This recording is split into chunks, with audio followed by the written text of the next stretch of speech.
The Rocket Review is sponsored by Why Not Saloon.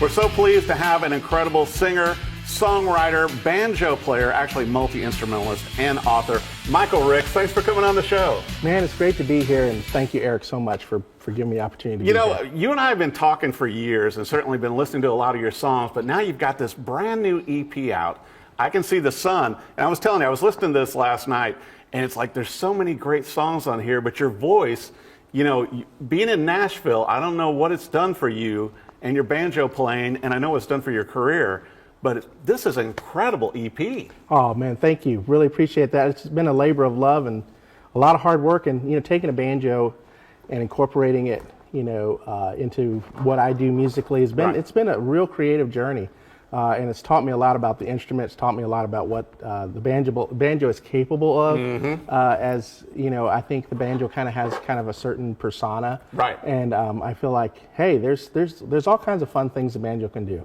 Well, and as I brought up earlier too, Michael, you're a multi-instrumentalist because you started out on drums, certainly played guitar and piano, and then motivated to move to the banjo. But to me, it's like it's so iconic to see you with the banjo, from when you and I first started talking years ago.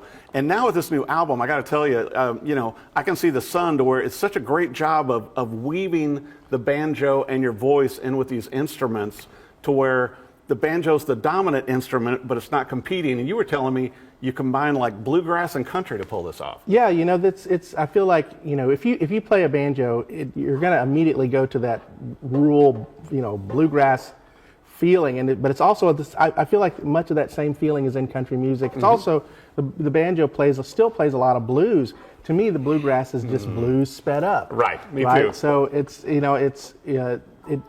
so much there. So to me, the banjo had deserved, I was like, well, let's try this thing and make it the main instrument I play. Right. And I tell you what, you've done incredible with it. And I got to bring this up too. You've also been out on tour and played shows, and you're going to be on their album as well with the War and Treaty.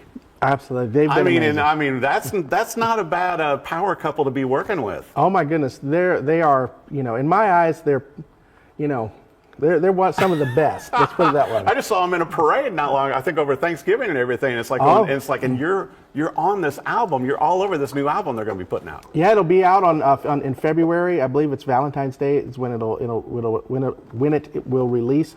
We were really had a great time in Muscle Shoals, recording it at Fame Studios. Oh my gosh! And was great to be in the studio with their band and got out on tour with them this past summer. And you played some huge shows.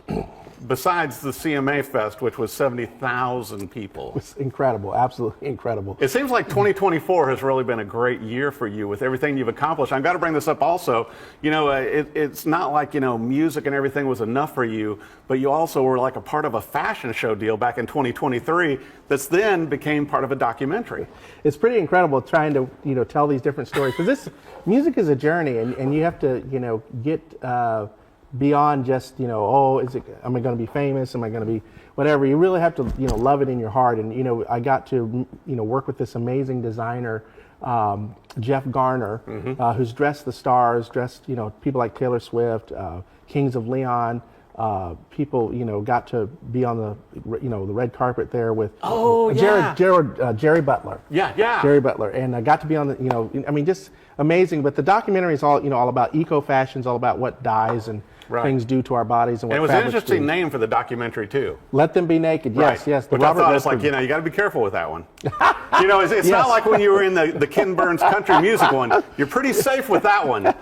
Well, in Jeff's defense, the designer who put on the documentary, he said, if you have a choice between wearing fabrics and dyes and things that actually hurt your body, right, I'd rather them be naked. Yeah, right? Let it's them a be great naked. title. Right, and I think the Beatles have a song called "Let Them Be Naked" or something. So there's a song out there with that. But it was great to be in that documentary. It came out this year. Last year we opened London Fashion Week together. Right.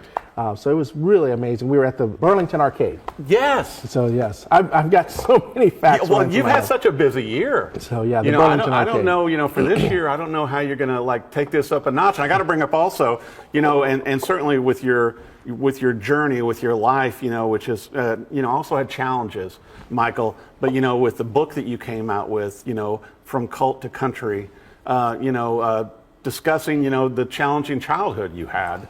But also, you and I were talking before we came in studio, and I love it, with your attitude. The positives that came out of that also, from your mom teaching you to sing at only 4 years old and doing gospel, and and that you started songwriting at 12, but it was a tough time with your family, and you share that in your book that's out also. Yeah, my story is a tragedy to triumph story. I lost a brother to medical neglect. I was in a cult. And ultimately, I suffered medical neglect as a child with severe asthma. So I'm an advocate for medical relief and different things that I do.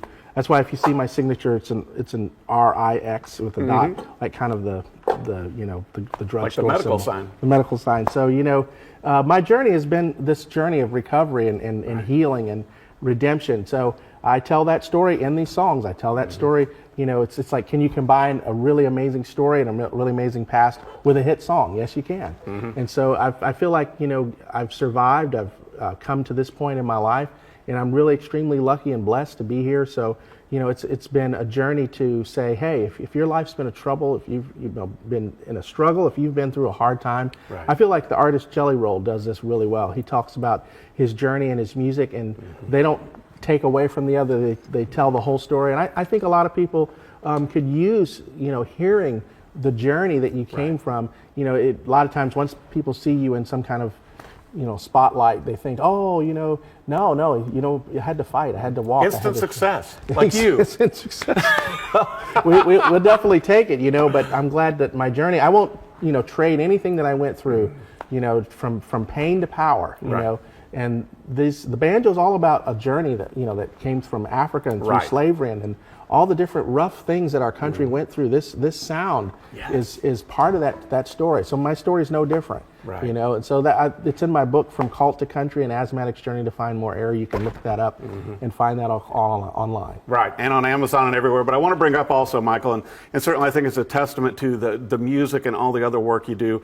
But you also work with several charities. In fact, with the Canine charity, to where there's going to be, another album coming out, with the acoustic version of these songs, and a book. Yes. So I was really privileged to work with Project Canine Hero and Jason Johnson, the CEO. He's a veteran that worked for the United States military, and he was part of the Canine program as far as like managing the way the United States government and protecting dignitaries and presidents and the Secret Service. These canines that he was privileged to work with. Right. When he got out of the military, he found that these dogs have no place to go. So he started a ranch called Project Canine Hero, and he has a nonprofit and organization that gives these animals a home. Right. And a lot of times they get placed with families or get either there on his ranch, and they get a second life. They get a second opportunity. So we just recently did a book and a story called That's Just Yubi, and it's about a dog who was the ambassador for the brand, and she went through quite a journey. And the children's book tells this story. So she was up in Knoxville on the canine unit, and had some unfortunate circumstances, which you'll actually get to see how she went from tragedy to triumph. Wow. In this book, like somebody else we know. Like somebody else we know. So there's a song coming out called That's Just Yubi, and also there's a children's book that Jason's putting out that will go with that. So that this new album, I did an album at the Tornado Room in Franklin, right. Leapers Fork, and we were out there on the Harpeth River, on the banks of the Harpeth River, in front of the Tornado Room, and we did this live album. Pierre Monk was amazing in recording it and doing the work for it, and mixing it down and all that. Right. So we're that's going to be out shortly. So the two things are going to come out. So you've got this I Can See the Sun record, which is kind of the in-studio version, and then you've got the live record, which will tell. So we'll have to compare the two, because I got to tell you, going through all of your material and on your Spotify artist page and everything else, I had a great time listening to the songs, and I was telling you this, joking, Michael, to where when I started listening to the songs, in order, and then I'm like going, I think he picked the wrong name for the album until I get down to I Can See the Sun, and it's like going, oh, now I get it. Oh, wow. Because it's like that song is such a great representation of you musically.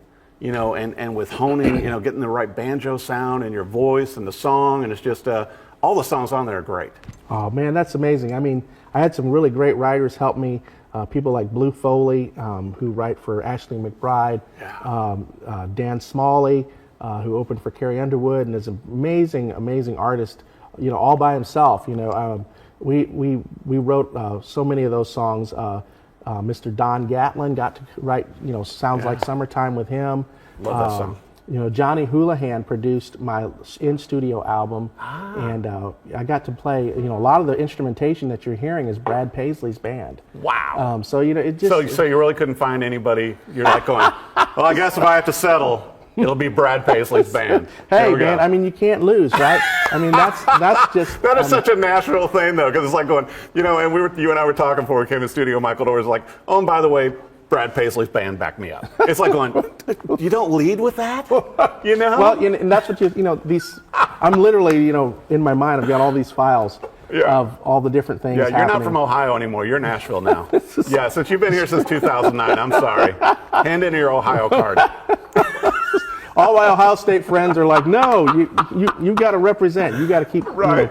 And I wanted to bring up also, Michael, that besides this incredible album, the book, you've got more stuff coming out with K9 Heroes, but also you've been using Recording King instruments, and so this is your main banjo that you use out on the road and in the studio. But you're a multi-instrumentalist. I mean, this isn't your only instrument. This isn't my only instrument. I tell you what, the banjo's probably my favorite now. Right. I mean, I feel like seeing you guys together, it's like you're merged. Yes. It's like when I see you without a banjo, it's like, well, that looks odd. I feel that way. If you come to my house, my banjo is on a little, guitar stand. Yeah. Because they don't really make banjo stands, really. No. It's like banjo amplifiers. Banjo amplifiers.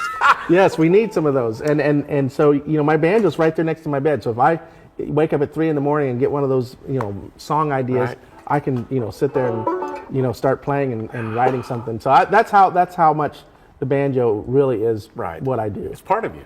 Yes. As great instruments should be. And it's like, well, I'll tell you what, I love the new EP. I can't wait to hear the live one as well. And check out the book, the new book, talking about UB and everything. But I Can See the Sun is out now. Is it going to be on vinyl? Yes, thank you for bringing that up. Project K9 Hero was great to partner with me on this, and we're going to put it out on vinyl, and you're going to be able to hear that live recording that we recorded outside on the Harpeth River, and it's going to go to benefit a great cause. Continue to help Project K9 Hero do amazing work that they continue to do, and I'm just really blessed to be here and have that album coming out here after the first year. January 2025. Well, I want to make sure also that for our viewers, Michael, for your website, for social media, for everything you've got going, I know there's going to be some big tour news also. Where do our viewers need to go? So you can see, go online, michaelrix.com, or you can go to any of the socials, Michael RIX Banjo, and that'll get you Twitter, which is now X, that'll get you Instagram, that'll get you that'll get you everything. Right. But also be sure and sign up and follow Michael on everything. Go see him live. And however you consume music, certainly add I Can See the Sun to your playlist. All of the songs are incredible. And I think we're going to be hearing and seeing a lot more from Michael Rix. And, if you're in Nashville, you come to visit Nashville, come down to the local. I have a residency down there with Mr. Jeff Reed, the owner of the local. He's got a store in Hendersonville that just opened up called the Local Hendersonville, and we're down on 28th Avenue. And come and see my show 4 to 6:30 with my band down at the local. So come on out and you may have to take the local national. Hey, we'll take the local. I mean, I tell you what, a couple of weeks ago, we were out there, and we've had Zach Brown pop in there. Right. We've had Big Kenny pop in there. Ashley McBryde has popped in there and done some music. I actually got to do some music with her there, and she jumped in and sang on my song "Don't Let It Get the Best of You" live, and which is on this new EP. I mean, it's definitely the hottest spot in my book to come down to see. Well, I think you're in the right place. Yeah. I'll tell you what, be sure and check him out, and also add that new album, the new EP, I Can See the Sun. Michael Rix, you're going to love it as much as I do, but go see him live also. Thanks for joining the show. Oh, thank you so much, Eric. Check him out. The Rocket Review, is sponsored by Why Not Saloon.